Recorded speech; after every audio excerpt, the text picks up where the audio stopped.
Saudi আরবের তথা যে কোনো দেশে একজন যদি হয় তাকেও সত্যায়ন করে আনতে হবে।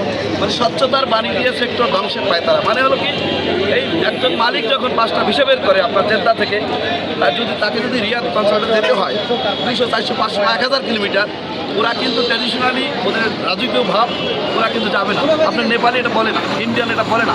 আমি যখন সেই আমাদের জমিদাররা তারা এম্বাসিতে বসা, তারা যখন একটা ফিরিস্তি দেয়, এই লাগবে সেই লাগবে এই লাগবে সেই লাগবে, তখন বিরক্ত হয়ে বলে বাঙালির থেকে লোকই নিব না।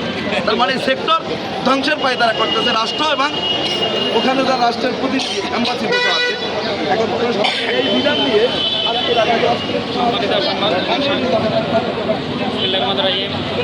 আজকের এই মানববন্ধনে উপস্থিত সকল সম্পাদক, পত্রিকা সম্পাদক এবং সাংবাদিকবৃন্দ, আসসালামু আলাইকুম ওয়া